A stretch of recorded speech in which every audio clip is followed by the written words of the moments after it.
She's a pretty brown thing, got them curls that hang, and everybody knows when they see me, it's take glow. She's got beauty and brain, a glow that shines through rain.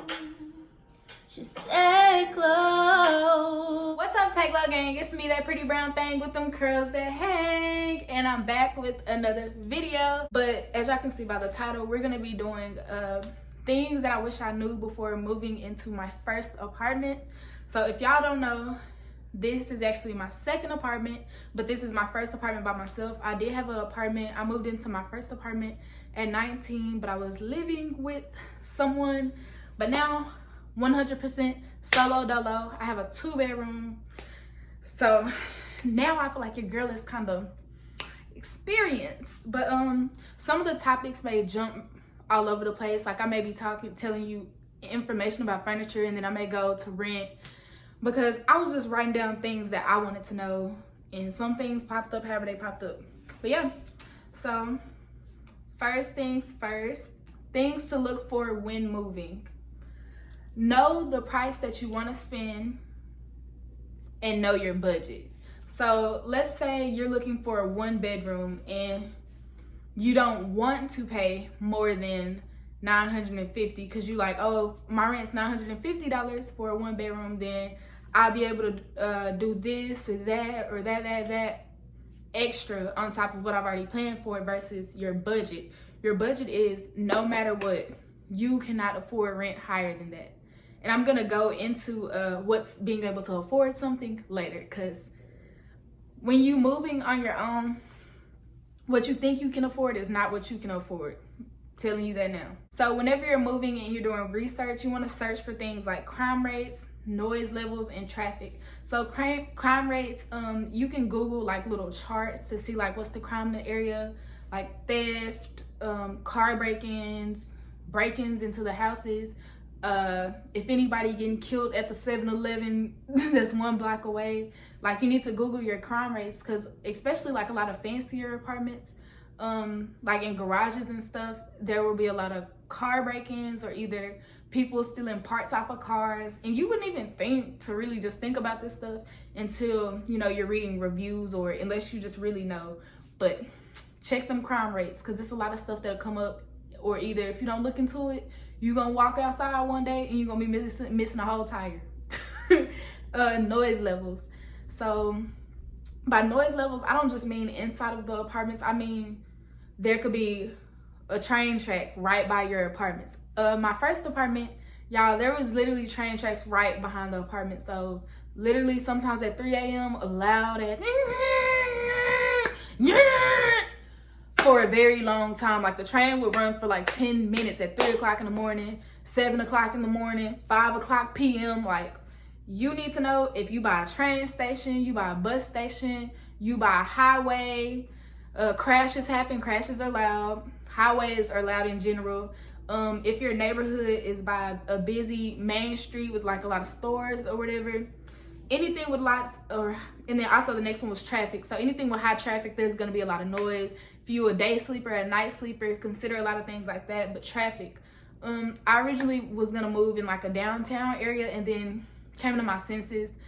Traffic, if you're somebody who's always on the go, or you're a busybody, you work a lot, or you just go and do stuff, you do not want to be in a heavy traffic area or places with a lot of one-ways, because you trying to get somewhere, and here you is stuck in front of your house, been at your house for the longest because the traffic that's only near the area you live in. Really consider that in downtown areas, because that's really where the most traffic is. Or if you live anywhere by a highway, if you live close to highways, like a busy freeway or something, and you need to get on the freeway to get to where you're going, like the quickest way or whatever, that's more traffic trying to get to and from where you're going. Especially if you're somebody who's always running late, you do not want to live in a heavy traffic area, or heavy too populated in that specific area. Oh, y'all, almost forgot to put this one in there. But when you're searching around for apartments, and you speak into the leasing office, like the people in the apartments, you want to ask, are the walls thin? Because when I tell y'all my first apartment, oh, the walls were so thin. I could hear my downstairs neighbors talking, and they used to always make noise complaints. And when I tell y'all, we were either never there, we were quiet as fuck in there, and we would always get noise complaints and be like, man, we literally sitting in the bed right now. But the noise was very valid, because then we moved downstairs because we were tired of getting complaints. And when I tell y'all, the people upstairs seemed like they were so fucking loud. Like, it was like they were beating on the floor. It was just all kind of stuff. So if the walls are thin, or the apartments are cheaply made, like the flooring or whatever, especially if you're in a hardwood floors, if flooring or whatever isn't good, the walls are thin, you can just hear so much stuff, and that's annoying. Getting complaints, having to hear other motherfuckers, you don't want to deal with that. You want to pay attention to if any of your doors leading to the outside, your front door, back door, patio, you want to know if you notice any cracks under it. Like, if you live in a building where your apartment is inside, like a loft style building, some of the doors, if you live in like a building where every single door is inside and you're not walking outside, sometimes it'll be like a little crack under the door. That also ties into the noise levels of the apartments. And then that also, you know, bugs. If you living in like apartments with breezeways, bugs. Oh, and another thing, hold on, while we on that topic, bugs in apartments, just know, consider the area you in too, because whatever your neighbors got, you gonna get. You can prevent it. Most apartments, if you living in good apartments, they offer like a weekly pest control. Like, if you put in the request, there's a pest control person who comes every single week, but you have to put in the request. But even if you do everything you're supposed to do, sometimes, especially with it being cold, whatever they got, you gonna get. So if your neighbor's nasty and they over there hoarding up their house and they got roaches, don't think them roaches gonna miss your house. Another thing is, y'all get on Instagram and find some like realtors or apartment finders near you, because there will be a lot of things like apartments that people you know have lived in, or either apartments you may have passed by that you may have been interested in. But if you get you a locator, they're called locators. If you get a locator, you send them your budget, how many bedrooms you want, and then you send them what you want in your apartment. Like, if you want stainless steel appliances, if you want a walk-in closet, if you want a waterfall island, if you want a rainfall shower, anything specific, they will be able to find you exactly what you're looking for. And they do all the research for you, completely free to you, because the apartments pays them.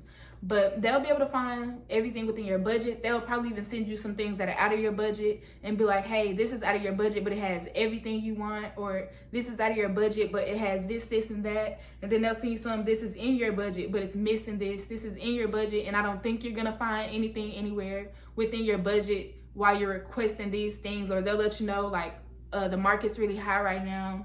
Apartments are more expensive now than they would be at this during time, because sometimes, y'all, or actually majority of the times, it's cheaper to move in the summer. Winter rates are higher. Like, if you move into an apartment in August, you're likely to sign a lease for a $900 one bedroom, and if you sign a lease in, let's say, October or November, you can sign for that exact same apartment for probably $1,100, because the market goes up during winter time. Vents. So, you know, if you like to blow gas, you like to smoke cigarettes, if you like to do things that are, you know, are smoke related, most apartments tell you you can't smoke anyways. But, you know, a lot of y'all do that anyways. You better know how them vents work in your apartments, because I had a friend, we used to do some things in her apartments that involved blowing air out of our mouths and inhaling some stuff through our mouths and stuff. And yeah, they vents was connected to their upstairs neighbors, so their neighbors could smell, you know, things that are greenish looking, and they came out smelling a little skunky, like a little danky, you know. Hold on, who's this? Hello?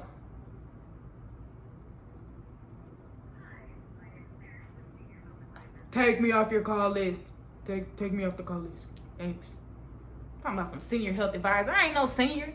Okay, but if your vents is connected to their vents, every little thing that is producing like things that are gonna go up, like smoke, they can smell that. So yeah, if you got some cool neighbors, you may be lucky. But if you got some bitchy neighbors, and then it's easy to detect where you live. Like if you live in some big apartments where it's gonna be hard for somebody to find your flow, especially if you on the inside. But if you on some apartments where it's clearly like, okay, it gotta be the person directly above me, it gotta be the person directly below me, gotta check them vents. Oh, and y'all, it's also cool to know who you live by. Like if you live in smaller apartment complexes, you may want to know, like, y'all know how in the movies people be taking their neighbors pies and stuff. Yeah, if you young and you teed up, you may just want to, them bottom neighbors, hey, you know, get to know them, see what kind of vibe they got. Them people next to you, you may want to get the vibe, you may want to get their vibe, so you can know if you finna be getting noise complaints, if anything, if you like to do stuff, or you do anything, you know, you don't want to be doing something and you next door to Donald Trump or somebody who's likely to snitch on you, get you evicted, be complaining, calling the police on you. You should know who you live around in some type of way, you know. Just move. Literally just do it. And I say this one because a lot of people really put so much into moving, and as you should, but a lot of people aren't in the position to really just put so much into moving. So if you somebody who your parents let you live rent free, you don't have other bills, you're not paying your own phone bill, you're not paying no car note, you have no worries, right? If you somebody who has absolutely no worries, you have no reason to be just moving. You should most definitely be trying to save you up at least $10,000 so that you are 100% fully prepared. You know, if you somebody who has absolutely no bills, no worries, you have money coming in, you should aim to and your parents not rushing to kick you out. You should most definitely aim to be able to fully furnish your apartment. Like as you move in, you shouldn't be, oh, I'm gonna do this and let it build up. No, if you have no worries and you ready to move and you doing that on your own, you should most definitely, the first day you moving in, have a full truck of U-Haul, bringing everything inside of your house. And the first 3-4 days, your apartment should be ready. Cause why not? Why are you moving? You didn't have to. Why are you moving and you're not even ready to move? But if you somebody like me, I had some bills. I've already experienced living by myself. I did not want to live in a house with people. I wanted to be able to do and whatever as I pleased. Like if I want to leave one dish in the sink, I'm gonna do that. If I want to shower for 10 hours, I can do that. If I want to sit up all night and shake my ass in my living room, I can do that. If I want to get mad because Tyrone them didn't text me back and I'm in here want to cuss people out on my phone, I can do that. So, me, you know, I didn't have to move out. I could have stayed where I was at. But also for me to do other things that I want to do, I like to do YouTube. I like to be loud and stuff. So, you know, but I also had bills too. So if you're somebody like me, you had bills and you had a lot of responsibilities prior, you know, things are a little different. You're not as expected to have so much shit. So let me tell y'all how it went for me. I had all this stuff planned out and I could have done it. I most definitely could have did it. I came back from school in April and I planned my move-in date for August. So that's 4 months. I had already had a job. I gave myself those 4 months. I was like 4 months to save up. I don't even remember. Let me go check. Let me check. Whenever I was budgeting for my apartment, I put it all in my phone. Okay, so based on all the stuff that I planned for my apartment, the things that I planned on getting, my total for moving in was about $3,000 within 4 months. Okay, cool, possible. You also have to think about the time frame that you're needing to move in or wanting to move in when you thinking about all this. So, you know, that was possible. I was only paying a car note. I had 2 jobs. I was making, at that time, I'm gonna be upfront, I was making probably $800 a week, and I also would DoorDash during my free time to make some extra money. So it's possible, you know. And you should also, to me, if you ask me personally, when you move, you should be able to pay up front, not later. You should pay 3 months of your rent in advance. When you first moving in, because you do not know what life is gonna do. This, especially if this is your first apartment. If you don't have parents who can pay to you $200 so that you can not miss rent, because you missing $200, man, pay your first 3 months rent so you can get ahead. And also, if you couldn't get all your furniture, you done already paid rent, you still got checks coming in, you can pay your furniture or get furniture as you go or whatever. But, okay, so back to the just move.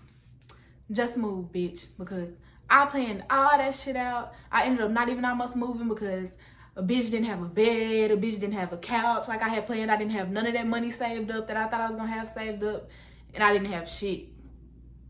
Nothing. So then I came to the conclusion, I was like, you know what? I'm finna have my first 3 months of rent paid, and I'm just gonna move in. I knew I had to move, so I could feel like I can progress. Like, being in my own place is just so much I can do. So shit, I say just move. If you gotta, sometimes independence is, I seen that post, is you moving in with an air mattress and a TV. Y'all, for the first 2.5 months of me being on my in my apartment, y'all, I was sleeping on my couch. And I got the couch off of OfferUp, y'all. After I had went on and on about, I don't want no hand-me-downs. I don't want no furniture from nobody. I don't want nobody trying to give me no bed. I don't want no coffee tables from nobody. I don't want nothing from nobody, because this is my first apartment. I want to furnish it all by myself. I want to decorate it how I want to decorate it. I don't want to take this brown coffee table and I got this whole theme and color scheme that I done planned out. But y'all, sometimes that independence, you just have to move and you just have to do it and sit there in an empty ass apartment and sit and look at yourself in the mirror and be like, this is my shit, I did that. So if you gotta just move and you wasn't able to get no furniture and you gotta sleep on your air mattress, man, just move. This shit, you in your own shit. That's kudos, you in your shit. It don't matter how you had to do it. It don't matter what you got, what the next person had when they moved in. You in your shit. Be proud. Then the next thing is pretty much touching on what I just said. Furniture can come later. Accept the help if you need it. So that goes to the part about people want to give you hand-me-down furniture. Take it, shit, until you can get what you want to get. If somebody give you a good coffee table and it's not the colors you want, keep it until get everything else you need and then replace them coffee tables that you did not want. You can probably even sell the coffee tables. Put my offer up, sell them, and get the coffee tables you want.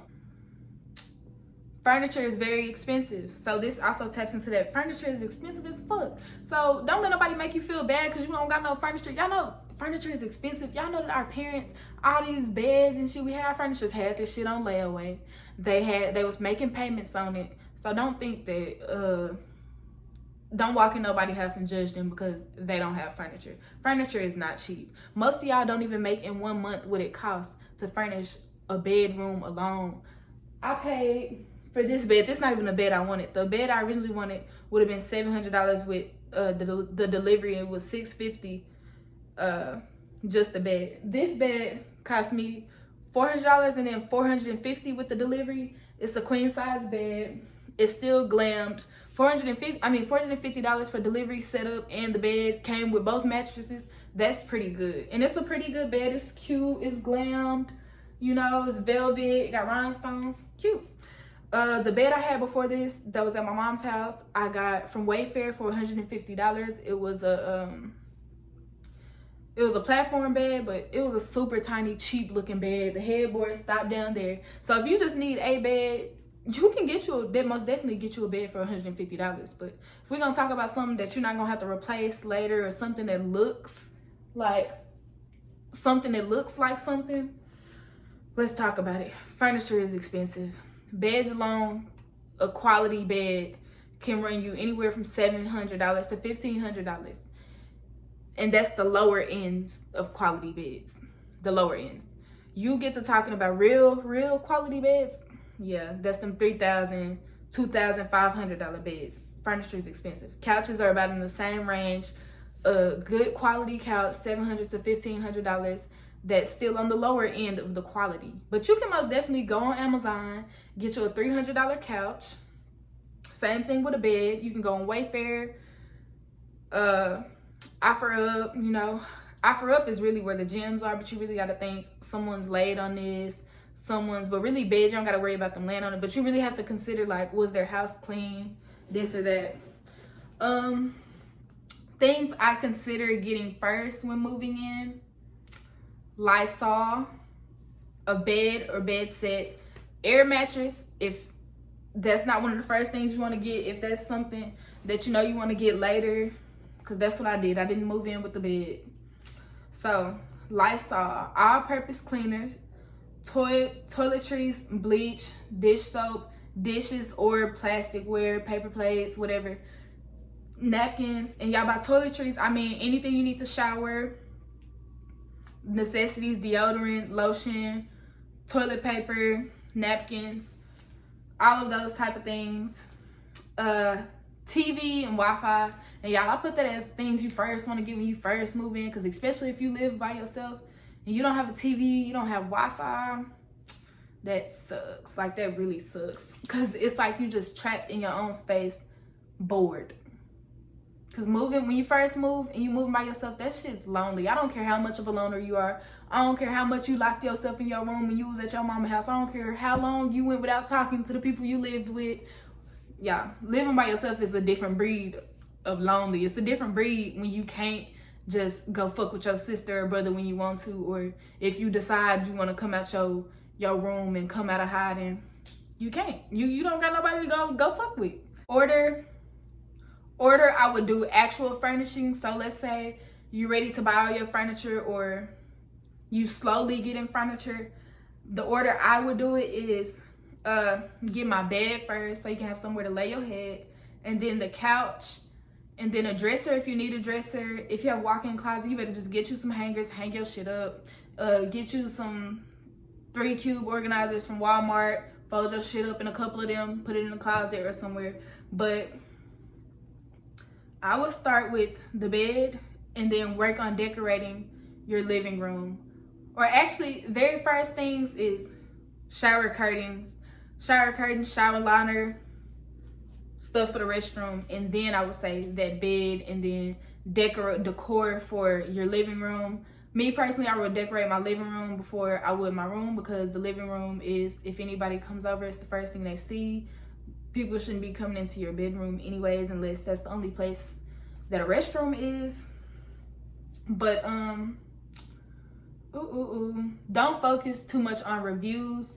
I say this because usually if somebody's leaving a review, the people who have a good experience, they're not gonna take their time to leave a review. Usually when people leave a review, it's because they mad, they got something bad to say. Like, occasionally someone will leave a review over a good experience, but it's more likely that someone who had a bad experience will leave a review than someone who had a good experience. So reviews are automatically not a good ratio, because it's excluding a lot of people with good reviews, because they didn't have a problem. So why they gonna take the time to get on Google and make sure? Yeah, you're not gonna get everything you want. This means a lot of the things that you just had to have, you was like, oh, I gotta have this. You declined so many other apartments because it didn't have this walk-in closet, or you declined it because it didn't have a dining room. You gonna sacrifice something. Definitely something is gonna get sacrificed. You're not gonna get every single thing you want. You're not gonna get the perfect apartment unless you're rich as fuck, you're living well, and you can afford to get everything you want. But usually if you're gonna get everything you want, it's over your budget. And if what you want is even slightly higher than your budget, then do not do it. Do not go over your budget. You know what you absolutely cannot pay. I don't care if it's $100 more. When you planned all this out, you said, I cannot go over this price, and you put it on that paper for a reason. Don't think, oh, I can make the $100, or oh, it's only $100 more. Oh, it's only $50 more. You put on that paper that, or wherever you put that's what you could afford. You stick to that. You're gonna put yourself in a hole that you can't dig yourself out of, because only $50 turns into damn, I only need $50 really quick. Just because you can afford it does not mean you can afford it. So what I'm saying is, so let's say after all these calculations, you've come to conclusion that, you know, I want to pay $950, and then that budget, right? The budget is what you can afford. You can afford that shit. You can pay $11.50. You can afford that because you make the money to pay that and everything else you want. You know, you're gonna be good, barely touching any more money. That does not mean you can afford it. What actually being able to afford something is if after you pay all your bills, that means groceries, everything you could possibly need. That means that right then, if your car stopped working, you need to replace all 4 of your tires at once, you can do that right then and there. It's if an emergency happens, you got some leftover money. It's not living check to check and you can afford it, and you know you good, you eating, you doing everything you're supposed to do, all your bills paid up, but you have no leftover money. You cannot afford that.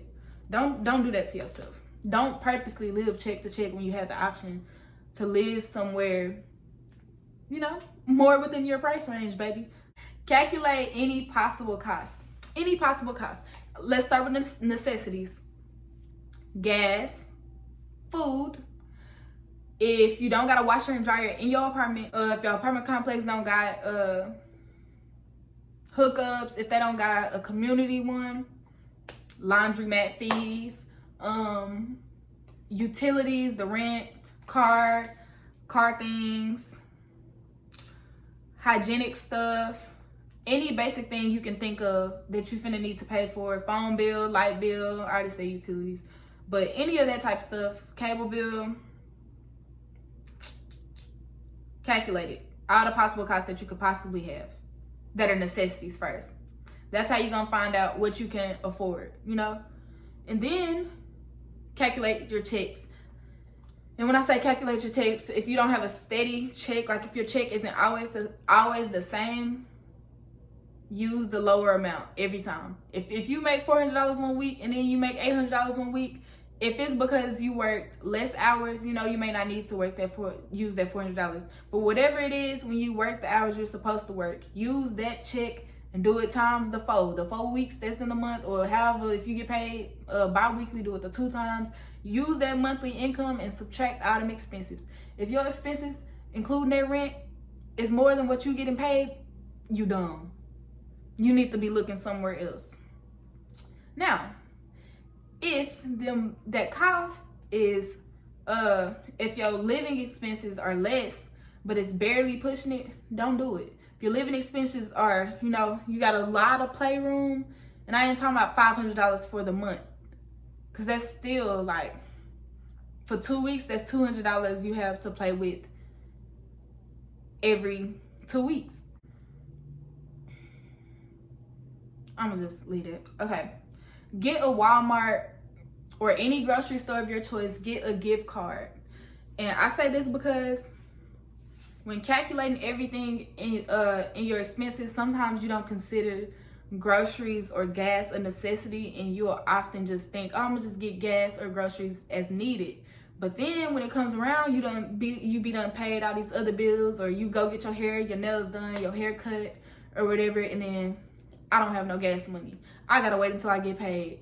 Or I don't have no groceries in my house. I gotta hurry up and get me some fast food. Fast food run up your money very fast compared to groceries. It may not seem like it because you're like, oh, this $5 meal versus me spending $200, $300 in the grocery store. Yeah, it adds up. Them little $5, $2 McDonald's, they add up.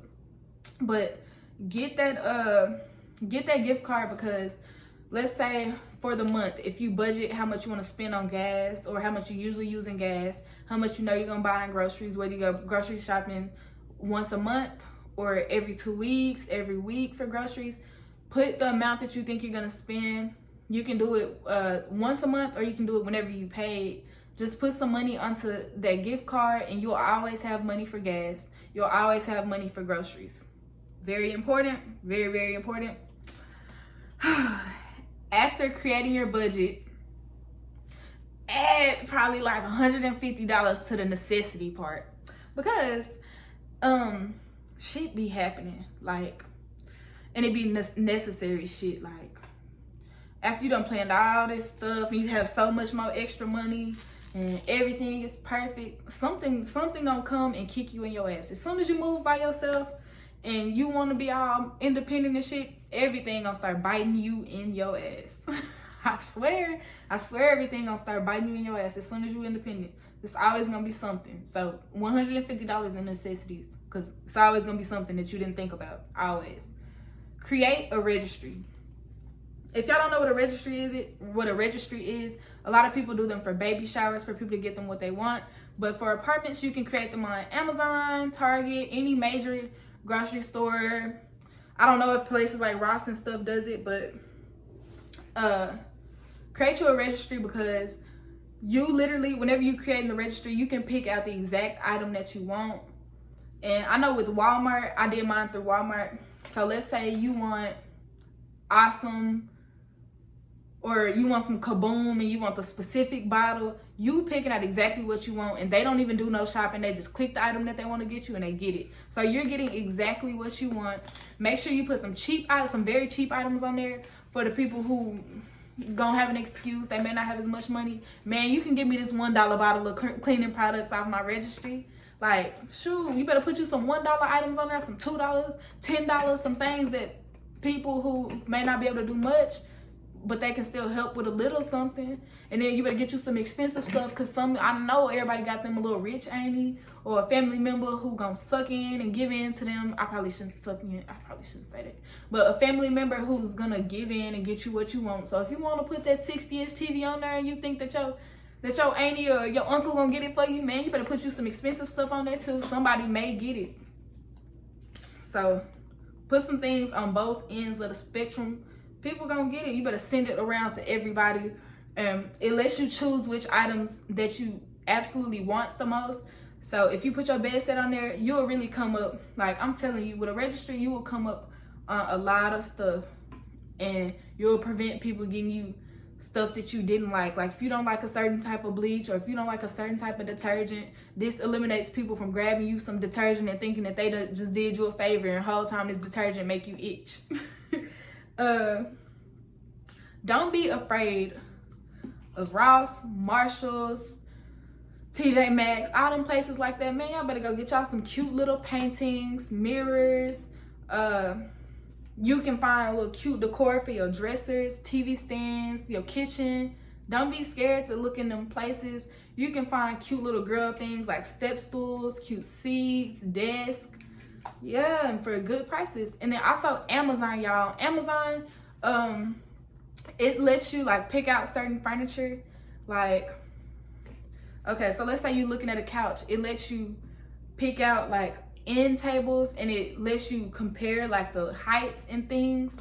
Like you can see if the couch is super big, and if you compare, like if Amazon, it lets you choose like different rooms that they have on there. But if you choose a room and you click one couch, you can see like how big the couch is, and if you click another couch, you can see that the couch is really itty bitty. So that's a way that you can prevent getting you a tiny couch that your whole body can fit on from Amazon, because you can see if the couch is big, because it fills up the room. And then once you choose a couch or something, you can look at end tables next to the couch. You can look at pictures. You can look at anything in that whole space, and you can just order it, and then you can change things out, and you really can decorate your whole apartment on Amazon by doing it on a thing. And then you also can, if you have an empty room or even just your room, you can scan it on Amazon, and then it'll get the size of your room, and then it lets you choose furniture that you may want to put next to your bed, and it'll take your actual bed. Like if you have a bed in your room, it'll have the actual bed there and like the hiding, and then it'll let you choose like end tables, coffee tables, whatever it is you're trying to look for, and let you put it there. So Amazon really come in clutch with that. But y'all, that's all I have for now, because when I put it on Instagram, nobody gave me no questions that they wanted to know. So these are the things I could think about. I'm probably missing a whole bunch of stuff, but this video is very long. Probably gonna turn it into 2 parts. And be sure to like, comment, and subscribe. Turn on my post notification bells, so you don't miss any time I post. Make sure you share. Make sure you comment. Okay? Peace out, Take Low Gang.